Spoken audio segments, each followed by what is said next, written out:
Take a look at this goose. She's standing upright on her gear legs with the wing on for the first time. This is the current state of this twin engine build, and getting it to this point has been a massive undertaking of foam, wood, and engineering. Let me show you what I've been up to since the last update. Every strong wing starts with a solid foundation. We began by cutting and laying out the custom wooden framework, locking everything in with high-strength epoxy and a few strategic brads to hold it all together while it cured. What's not seen in this video is there's also a webbing that goes on here that adds even additional strength. Here's a look at the spar center section. We designed this so the main wing and the back wing spars lock perfectly into the foam. The front covers slide right off, allowing the wing sections to easily slide out for transport. Here the CNC is actually milling out the center section of the wing and the two inboard cell sections. Here you're seeing the ribbing on the left and right of the center section, and it's fiberglass reinforced. That's actually Kevlar thread that's wrapped around the whole thing underneath the glass that you can see there. With the parts cut, it's time for assembly. We clamped up the massive wing sections and glued in the wooden spar, making sure everything stayed perfectly aligned while setting. And foam is great and all, but it needs rigid support, and I need to transfer the load from the spar over a great area of the wing.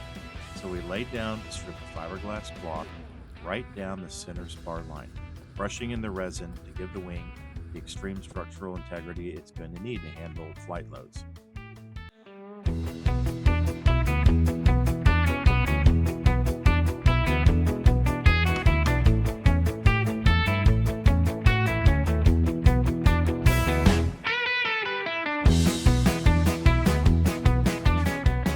While the resin's cured, we fired up the Bamboo 3D printer to create these incredible faux radial engines and cowlings.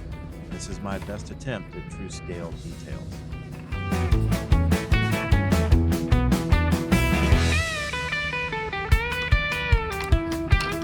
For power, we're running dual Power 60 Outrunner motors. I've blocked out the foam engine nacelles that slide perfectly over the center framing, hiding the electronics while keeping everything accessible. And over on the Big Panther CNC, we milled out the other halves of those nacelles to ensure symmetrical fit on both sides.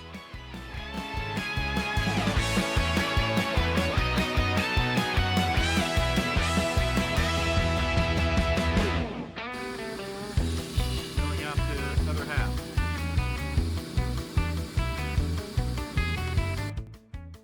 Wrap those outrunners and our 3D printed radial dummies slip on the final cowlings, and this bird is starting to actually look like an airplane, not just a bunch of parts.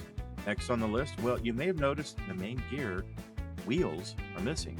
We're going to create our own wheels and tires using an expanding rubber-like foaming TPU filament from SaneSmart. The guys at SaneSmart kindly sent me a roll to try out and review, so I'll show you how that works. Additionally, we're going to start covering, which involves much fairing, much sanding, and the application of Habitai silk and water-based polyurethane. If this stuff sounds interesting to you and you'd like to see this plane finished and hopefully fly soon, like, subscribe, and we'll see you soon.